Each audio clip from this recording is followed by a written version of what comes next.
Right, lads, we're back again. This week, this is going to be the picks, the tips, the tricks for 320. It's going to be the lock of the week, and this is going to be everything in between. Last week, we weren't too bad. We landed the lock and a few underdogs. We kind of fucked it a bit on some other parts, but it's all parts of the course.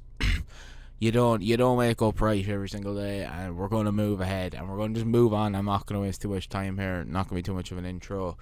We're going to just go into the lock of the week. Düsseldorf, Germany, here is the boss, Magomedov! So this week's lock of the week is going to be a boost in the Magomedov. Now, personally, I think that him at 15 days a bit crazy, because to me, I've never seen what Joe Pfeiffer is genuinely good at. I've never seen the hype behind Joe Pfeiffer. It's not been something that I've ever really sat down and thought, wow, I'm wondering why people think this lad is so good. It's never been anything along those lines, because I actually physically can't understand why people think he's so good. The Jack Hermanson fight's probably the best example.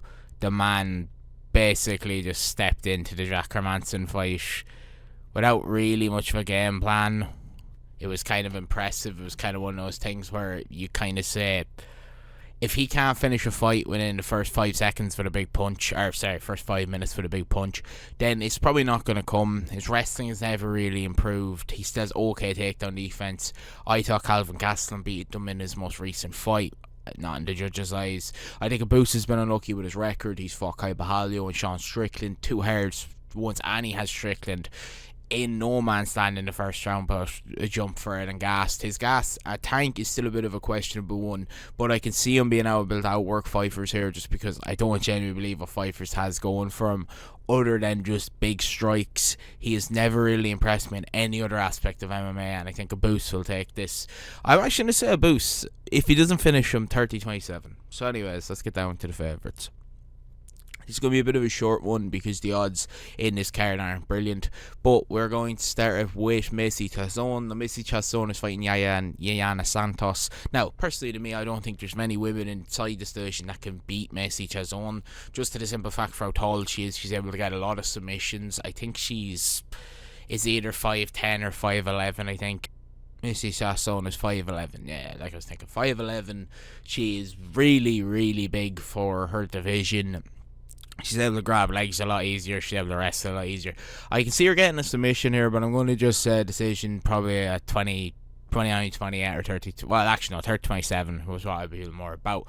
Now, on to the next fighter here, and I do believe that this man is very disrespected. This man is getting very weirdly done. Is Patchy Mix. I do not have a fucking idea why the UFC have him fighting a newcomer. I think maybe they've given up on him already, which would be very, very quick. He's fighting Jakub Woloskits. He's fighting Jakub, who's coming from KSW. A good promotion and a high-class promotion, but surely to me, Patchy Mix is going to fix the wrongs of that debut against Mario Batista and figure it out. I don't see Patchy Mix being able to lose this. We have to be realistic. Patchy Mix was still very good before he came to the UFC. You can say Bellator, I can say Bellator, but I do believe that Patchy Mix is the better fighter between the two of these. I think that he'll stop being in a cement mixer. He'll get the movement back. He should be able to. I'd say Grindhouse was probably a decision here because, you know, KSW do actually make some serious fighters, so I won't say that he's going to finish him. Next we go into Pahuna Seriano. Yes, sorry, I forgot how to say his name.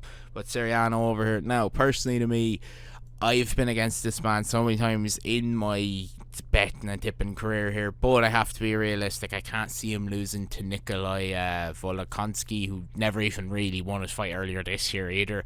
I thought he lost that fight and got a very, very strangely robbed decision on Pereira. He's lost to Austin Vanderfield and Danny Bellarlo, and none of those fighters are exactly good. Austin Vanderfield's on this card, and I don't think he's bad, but I don't think that Pereira is massively, UFC level.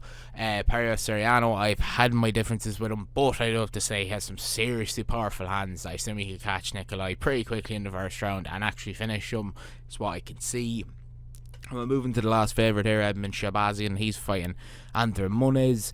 Edmund Shabazian has a very interesting career because I think a lot of people expected him to really push on, but he's lost to Brunson, Hermanson, Nemanov, Anthony Hernandez and Jared Mershaw, but he's on a 2-fight winning streak. He's meeting Andre Potowski and Dylan Budumba, Great finish by Unbrewed in the first round. I think Andrew Muniz is just kind of getting a bit too old. To get finished by Paul Craig by ground and pound is not very good.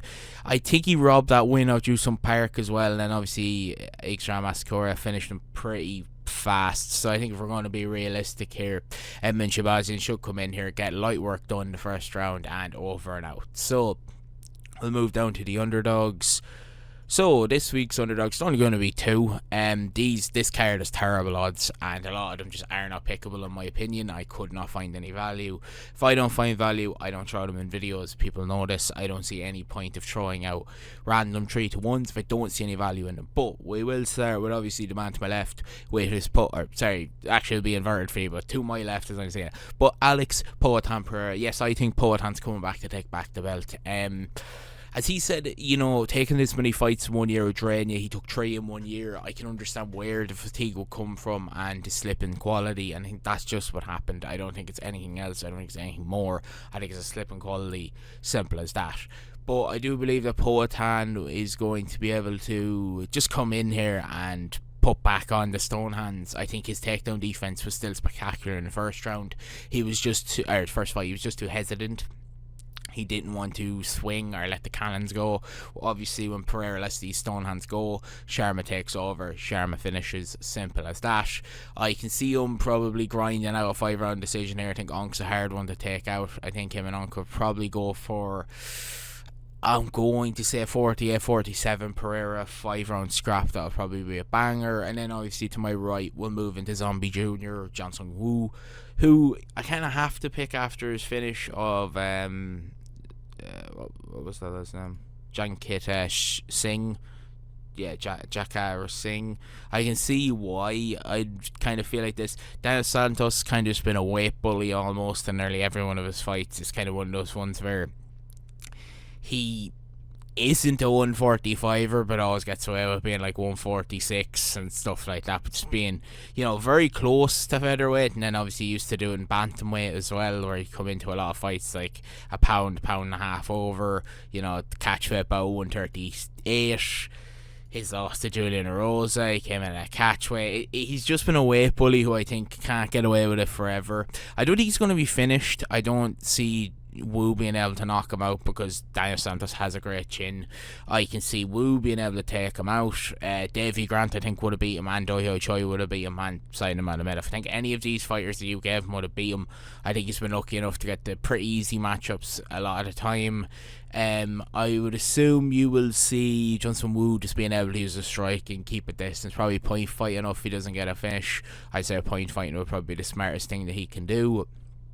That's probably going to be it. I'll give it to Jung Sung Jr. and we will move ahead to the... So this is going to be the ACA here. I already have it made. So obviously Messi Chazon, Edmund Shabazian, Paris Suma and Pachi Mix, 10 on 44 back. Definitely the best way to do it and the quite easiest.